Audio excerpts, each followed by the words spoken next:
They're listening to electronic music. I want to get the crowd feeling uncomfortable, but also get them excited.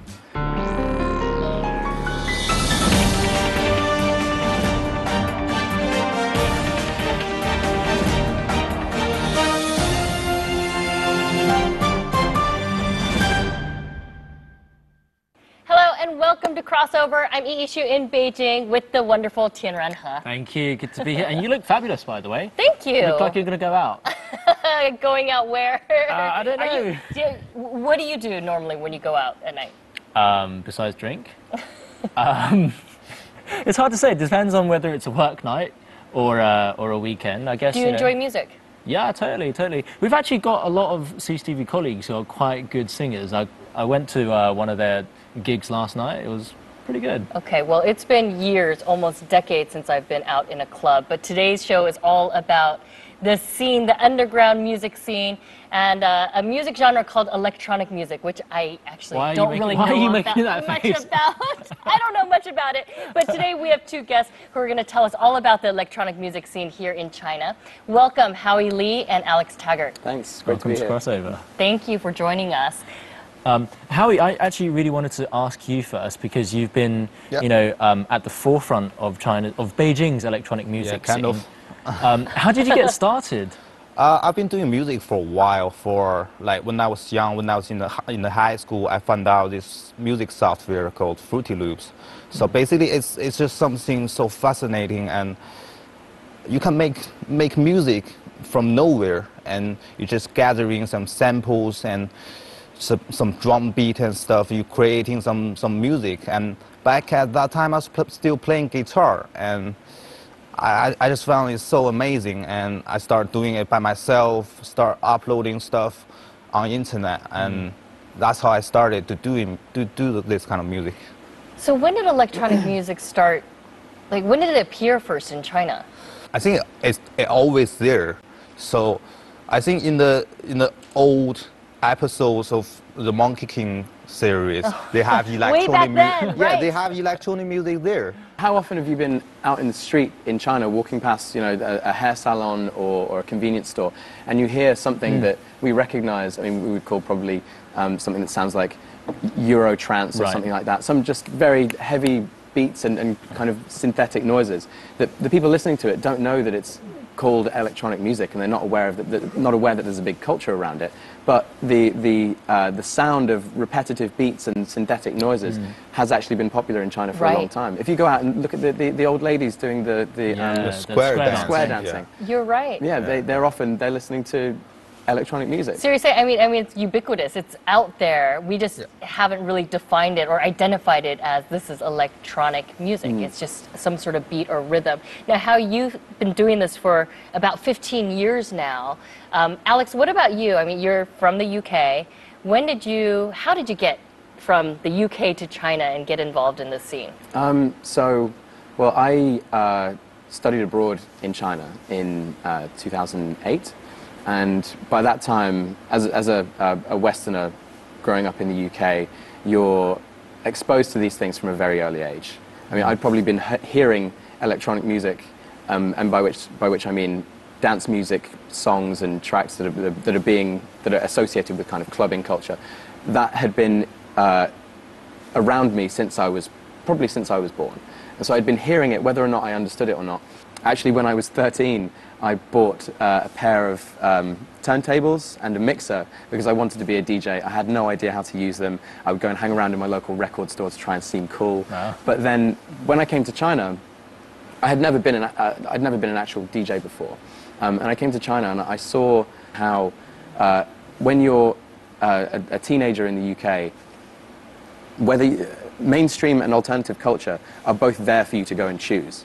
But in China, I think for people maybe born in kind of around my generation in the 1980s, that culture was there, but you really had to go and look for it. Whereas now, I think for anyone born maybe after 1990 and certainly after 2000, that culture is maybe not alternative culture, but certainly Western culture is ubiquitous and it's freely available. Especially in the big cities here in China. Yes, exactly. And it's the norm now to go to a club and listen to dance music or electro music and not feel like you're in a niche market. Exactly. Right. You pretty much got hooked in electronic music. You said when you were in high school. Yeah. And I know that you went abroad. You went to the UK to study. Yeah. Why? Obviously it was new back then, 15 here in China. What did you learn in the UK? Tell us about that experience. It's kind of it's a long story. Basically, I've been doing this electronic music, and I was playing in a punk band. I quit the punk band. The band went pretty mainstream, but I kind of hate it. So I started going to dig more underground electronic stuff.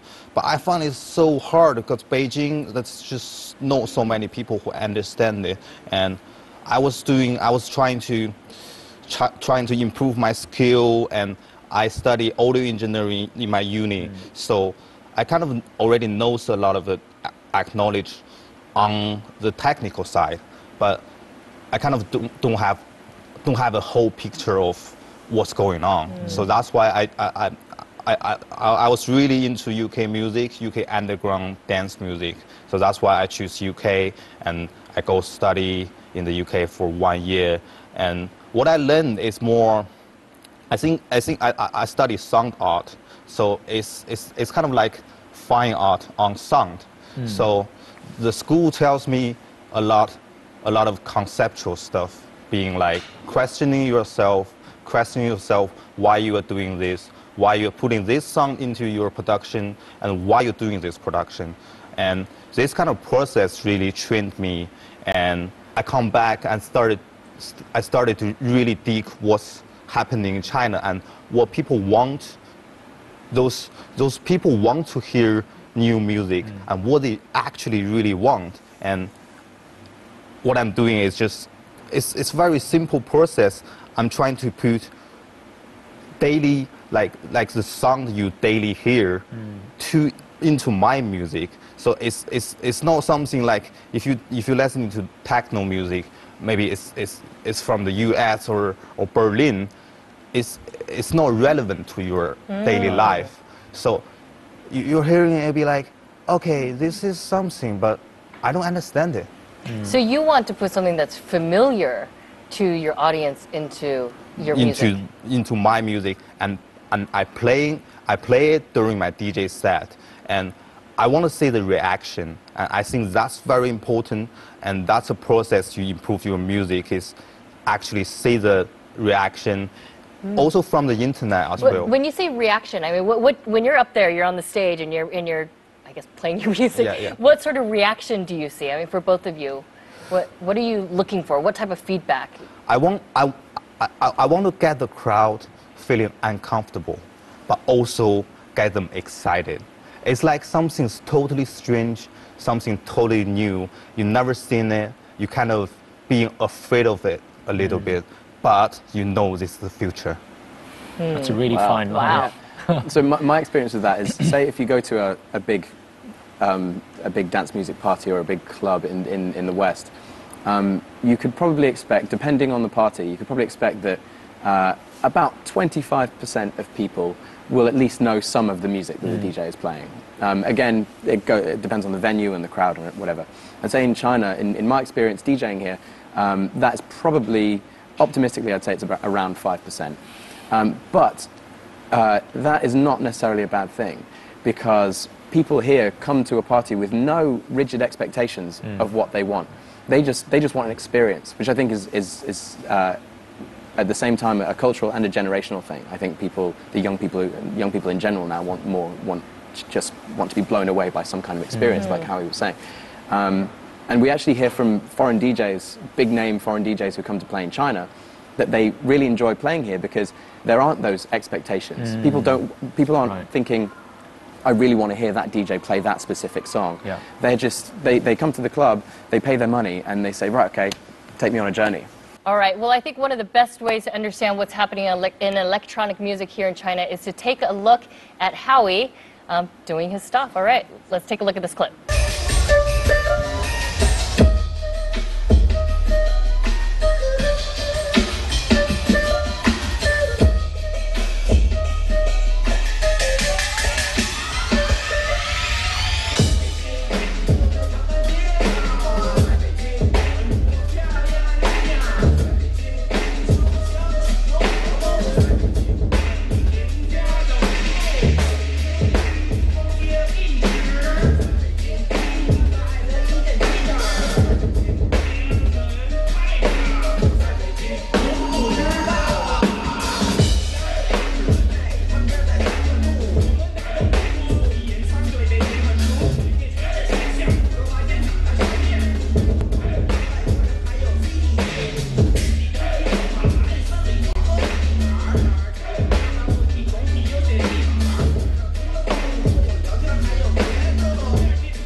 Oh, that was a very full-on experience. Super energetic.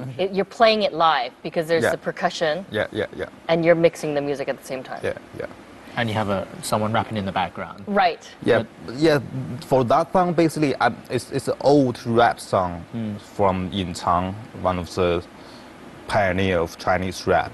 So I'm taking those music and remix it in a more contemporary beat. So basically, it's more popular these days. So it's more heavy, and it's more danceable because the older beat, the beat is way softer. So I wanna refix it, and when I refix this track, when I play it in live, people will say, oh, they actually know the original song, but they don't know this version. So they'll be like, wow, you can actually do this. So that's Yeah. Catered very much to the Chinese audience because they obviously need to know these songs. And super danceable. It's super danceable. fun. And I noticed actually it's not just an audio performance. Much of it is visual. You have a pixelated man dancing. Is that you? It's me. It's me. Okay. Yeah. I love it.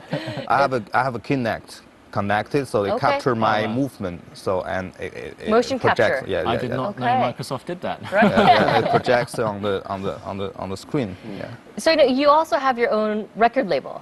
I have my label called Do Hits. But basically, we release music that reflects what China's new youngster have.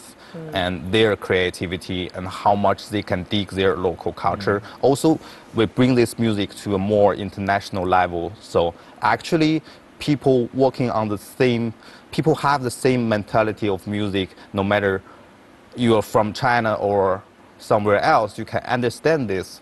And I think this kind of thing have never been done before in China. I think for a long time, there's always in the Chinese music industry, there's always been a lot of talk about how do we internationalize, how do we make music that people overseas will like while retaining our Chinese roots, and it's always seemed to me like a very forced thing.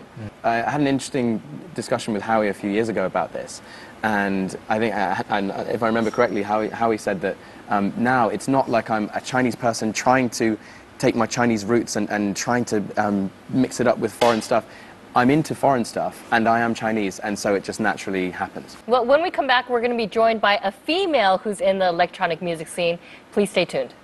Oh man, why like DJs who have, really, I think, good sense of music, but they just have to struggle. Young people just want to do stuff, and they go there and experience it.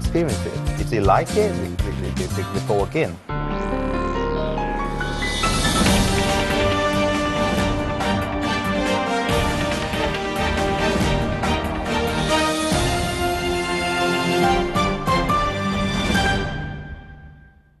Welcome back to Crossover. So in the first segment, we were talking about how underground music, how electronic music really started to grow in Beijing. And now we're joined by Miao Wang, one of the founders of one of the earliest electronic music labels here in China, Acupuncture Records, and also of Lantern Club, one of the clubs that both Alex and Howie DJs at.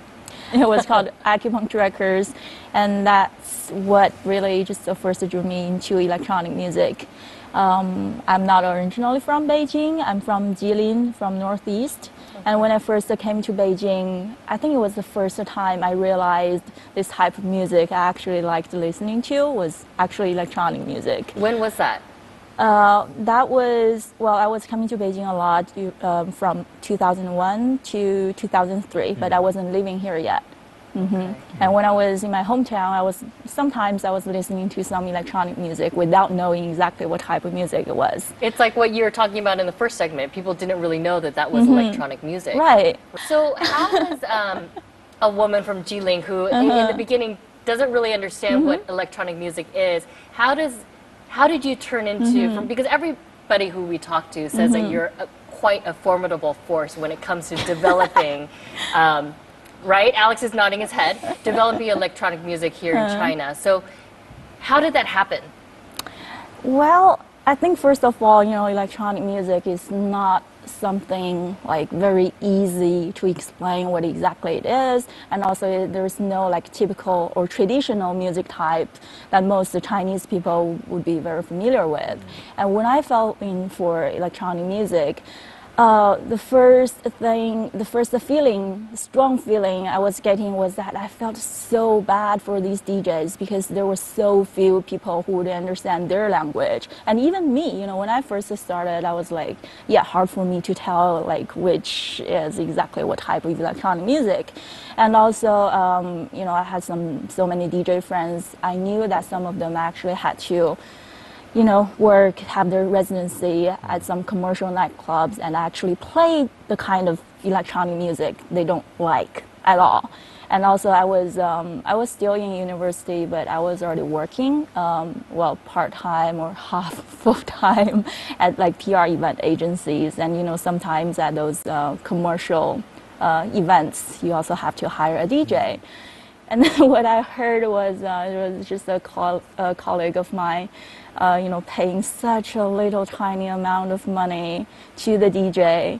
And then I was just like, oh man, you know, why like DJs who have, you know, really, I think, good sense of music, but they just have to struggle. Starving artists. Yeah, exactly, starving artists. And that's the thing that bothers me also quite a lot, because in China, I don't think people would consider DJs as artists. DJs are DJs, not like, you know, overseas artists, there could be so many different types of artists. I don't think here DJs ever been considered as artists. Is that why you founded your electronic music label? Yeah, that's how Acupuncture Records started. I was the only person who wasn't a DJ, well, who's still not a DJ. And then the other 8 DJs, and we just started this group together. We wanted to not just third parties, that's why it's called Acupuncture Records, because we also want to have record labels, because some of these DJs, they were already producing. I also tried to help them send their demos to overseas labels. Never got any back. Are you making money now? Is this something? I won't say I'm starving, but I mean, in China, it's very difficult because I think it's very the hierarchy, you know, like the people who control the money want to control you, and they don't appreciate your skill, and that's the problem. I have a lot of projects actually come from the West. It's just, you don't have to explain it so much. It's very easy for me. Be like, they ask me to do this stuff, so they already know what I'm doing. But for China, it's like, you gotta have the relationships, you gotta have all this stuff not really related to music. It's a lot of stuff you don't really want to do, but if you want to make that much money, you kind of have to do it. Right. So you feel like there's more freedom in the West in terms of expression? It's basically, it's like they know what you're doing, and that's a big difference. So then they'll approach you. Yeah. They want you for your music and for your creativity. They know why they want to pay me to do certain things. Right. Right.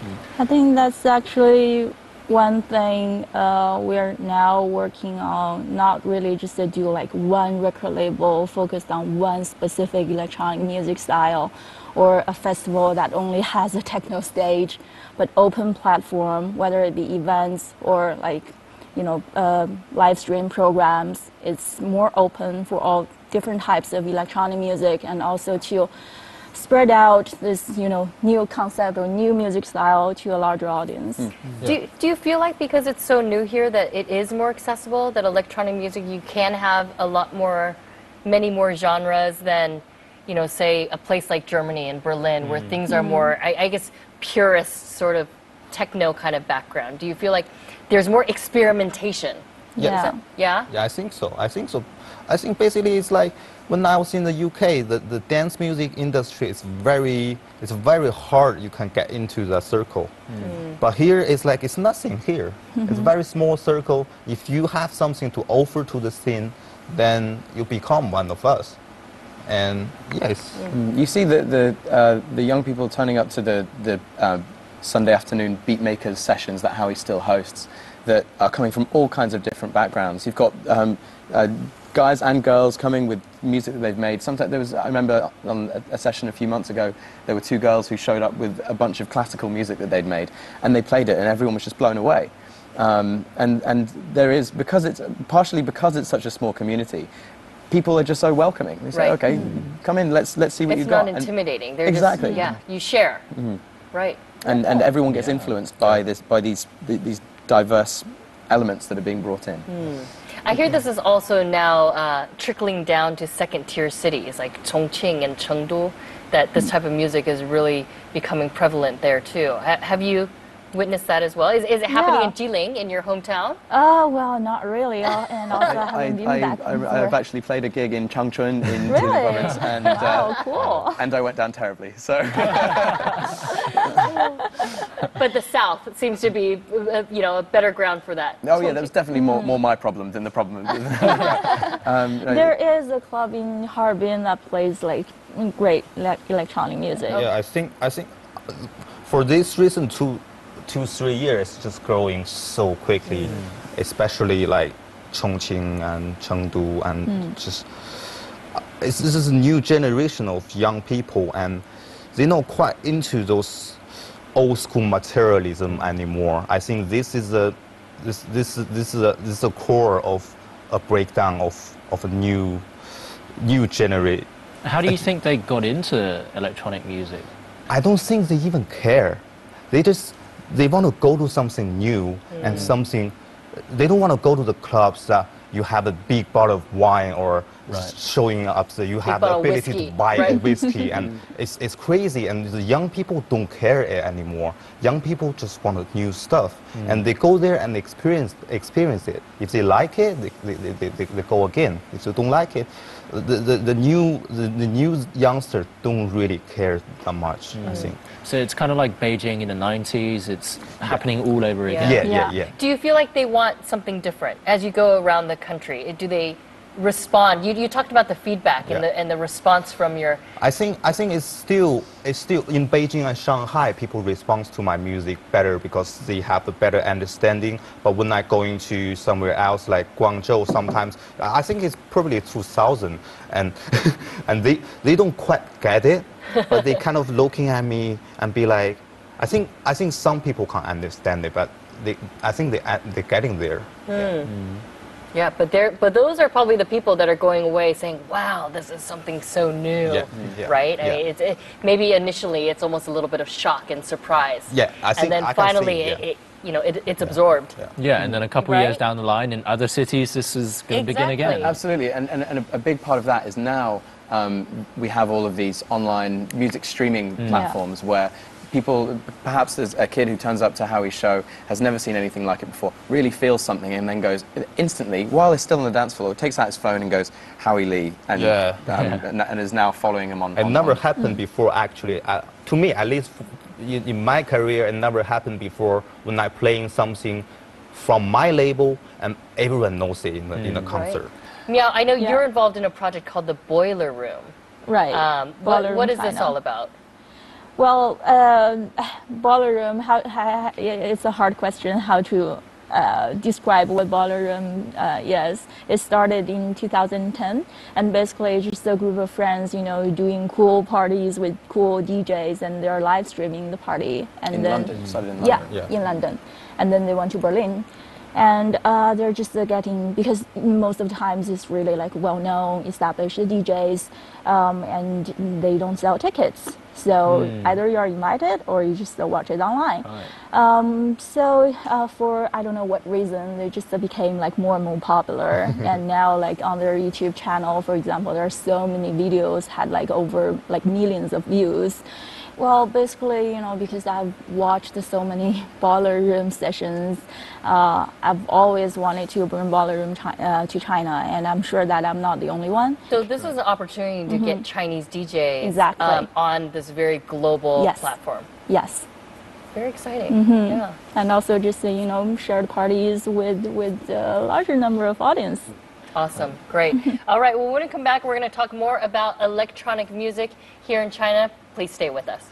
A lot of people hate it. A lot of people hate it. A lot of people could say that it's unfortunate that Chinese artists get pigeonholed as Chinese artists, but I think the smart artist will take that and say, okay, I'm not embarrassed about the fact that I'm Chinese.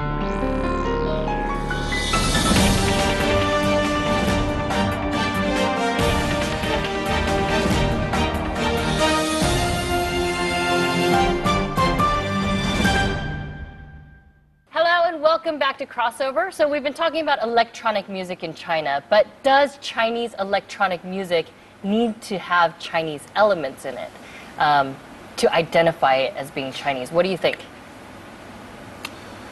Yeah, of course. I mean, like, we are in this environment in China is something you can't get avoid with. And but a lot of people think about Chinese elements, they think about, okay, this Chinese instruments and stuff, you can put that into the music, and that's a lot of people already been doing.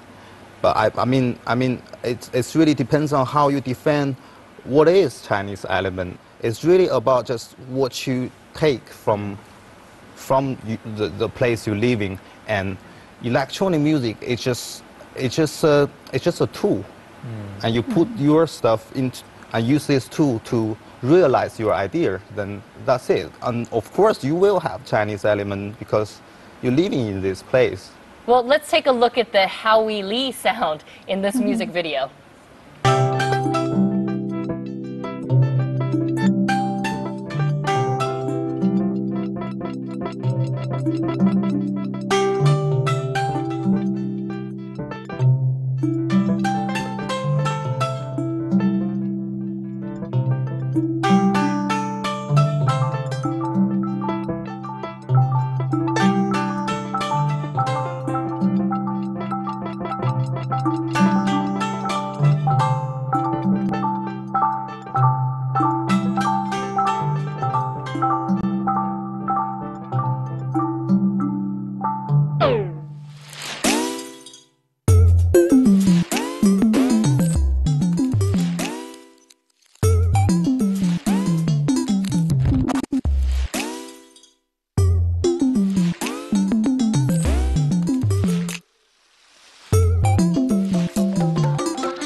I've got to say, for me, that was a really interesting, kind of bizarre mix of what I thought originally was going to be just lots of really nice, beautiful landscapes, and, you know, people playing cello or violin or something, and then it just turned into Transformers. Yeah.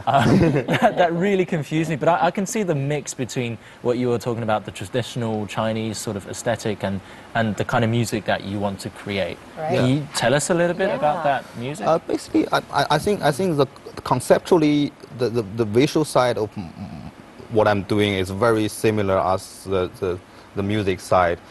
I'm taking something you're familiar with and putting in a structure that you're not familiar with.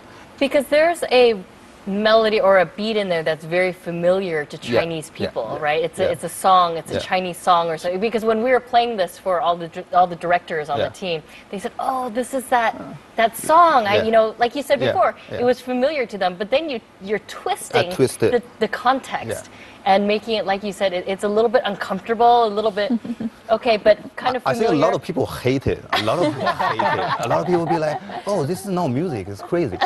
But I think yeah, I'm trying to challenge people. Yeah. What do you think, Miao? I like it. That's all I think. And well, I don't know if you noticed that, like right after you posted on WeChat, I also forwarded that one. I mean, come and watch this. And it's become really popular. It's kind of, but still very maybe you don't small like the word popular. I like the word popular. If I'm being the most popular guy in the world, then the word is good. But I mean, it was that video, if I remember correctly, was featured on the front page of Vimeo, as an editor's pick, and Vimeo is not it's different to YouTube. Vimeo is for you know, filmmakers, so I think that's a pretty big achievement. Do you feel that if you hadn't put those Chinese elements in that music video, if you hadn't challenged people to kind of change their belief about Chinese music, that it wouldn't be as popular as it. I think it will. I think it doesn't really. I think it doesn't really matter whether I put the Chinese element. If I'm showing them I have the skill and I have the necessity, then I think people. It just happened because this is a time. I think this is a time for me to do Chinese music. I want Chinese people to be proud of having this Chinese element, but it can't go forever. I won't do like Chinese stuff forever. I mean, like. Right now, the timing is right to do this. I think so. Perhaps in a few years, it's going to be completely different. It will evolve. It's going to be, just like, I think so. Yeah, just like everything does. I mean, in a very new type of music genre here in China, which is electronic music, it's developing, it's just starting. It's still kind of a nascent industry. Yeah? Alex, I wanted to ask you, because you have a lot of international experience and you're working with foreign artists, do Chinese artists tend to get pigeonholed for the kind of sound that they create?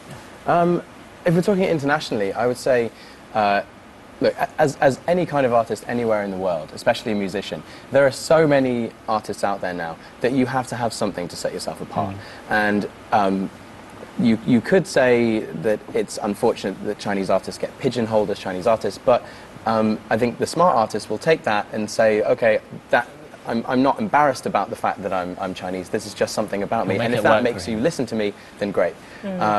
And as long as that's not their whole thing, their whole concept, then I think it's perfectly legitimate to use that as a way to get heard. And it's great that is a thing that attracts people overseas now.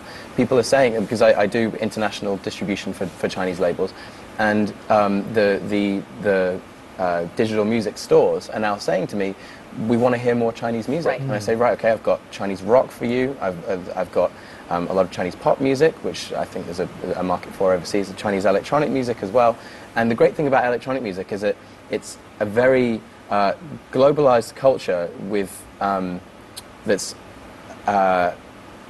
not particularly, there aren't many language or culture barriers. There are a lot of linguistic and cultural elements in it, but the barriers aren't there. Right. Very versatile. Exactly. So there's, if a song is good enough or a video is good enough, like how he was just saying, there's no reason why someone on another continent shouldn't like it. I actually remember seeing a remix that Howie posted once on his SoundCloud of a Beijing band called Queen C Big Shark, and Howie had done a remix and put it onto SoundCloud maybe about 2 or 3 years ago.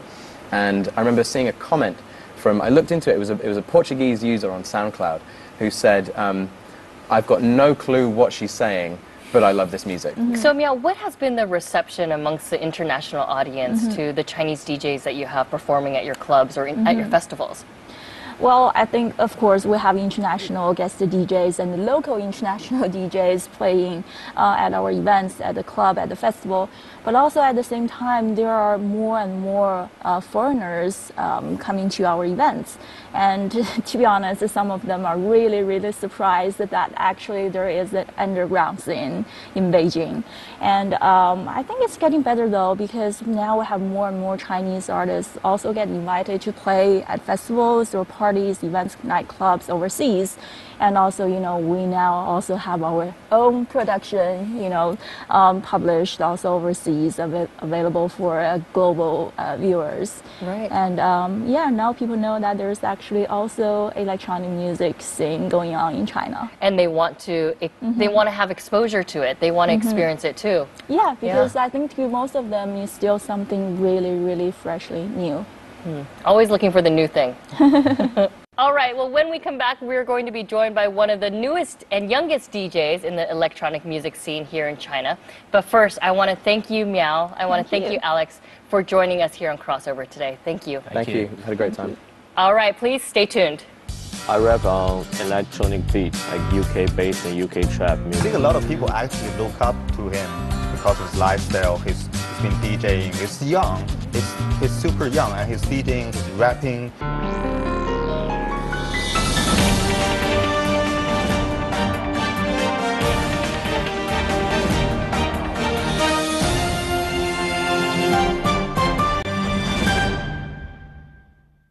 Welcome back to Crossover. So we're now joined by one of the youngest, I guess, DJs on the scene in Beijing, Frank Yang, also known as DJ Bloods Boys. Tell us a bit about yourself. How did you get into electronic music and your particular kind of sound? One star, I started to rap. You know, I was a rapper. Now I'm rapping too. And then I go to club. You know, I go to club with some of my friends, and I hear some really good music, but I don't know what it is.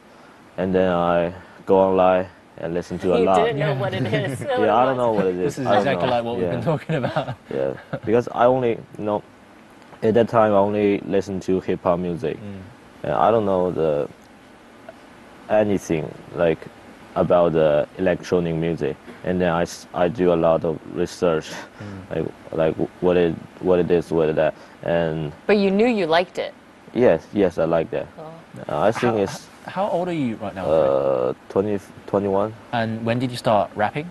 Like five years ago. Right. I think. So electronic music has been a very recent thing for you. Like 3 years ago.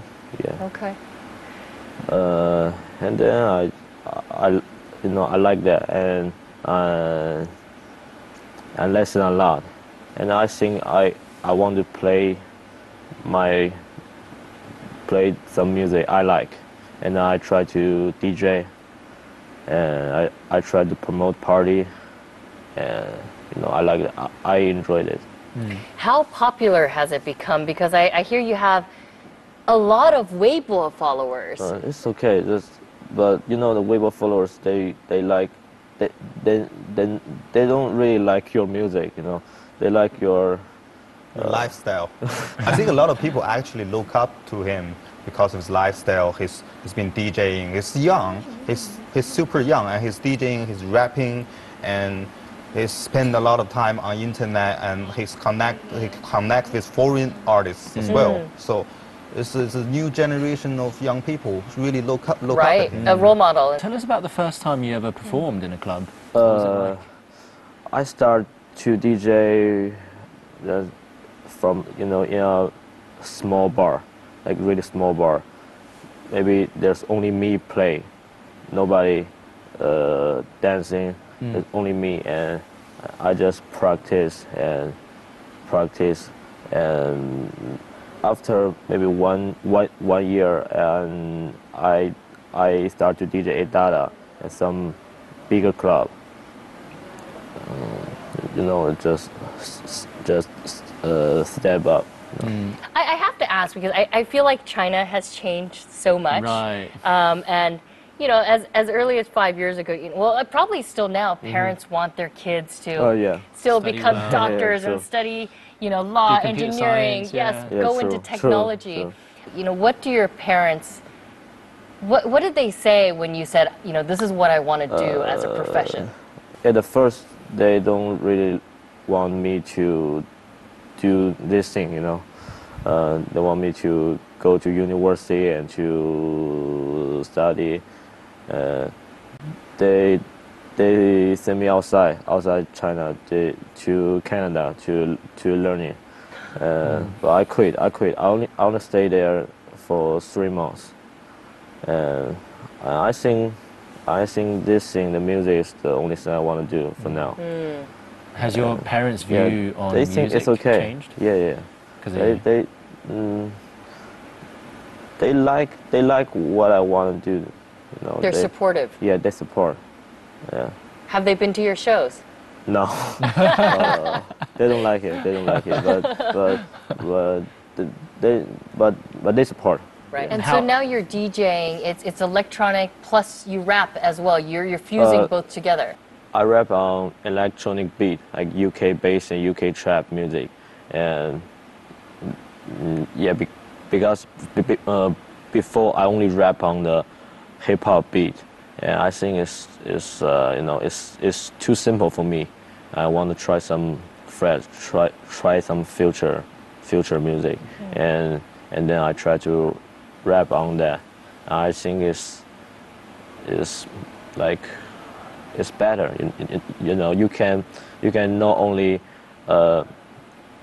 rap. It's you can not only listening to the music. You can dance with this beat, dance with this music, and you can play in the club. We have a video of Frank DJing. Let's take a look at that.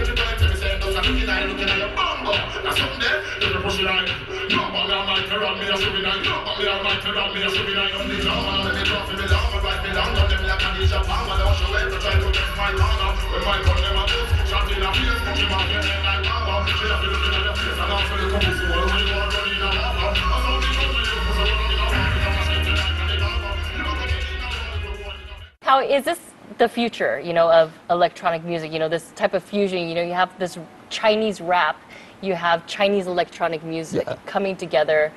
I think everything like actually being like really creative, and it doesn't really necessarily be music. It can be everything. Yeah, true. All right. Do you feel like that this is only possible now because of our current generation, what we have in terms of technology and how our lives have become so connected with the internet? I think the internet helps. Internet provides a true. platform. Without the internet, we're not able to connect. You know, like, I think it's getting better and better. Right. All right. I want to thank both of you so much for being here on Crossover today. Thank you. It's been great. And thanks to our viewers at home for tuning in. We'll see you next weekend on Crossover. Bye for now. Bye.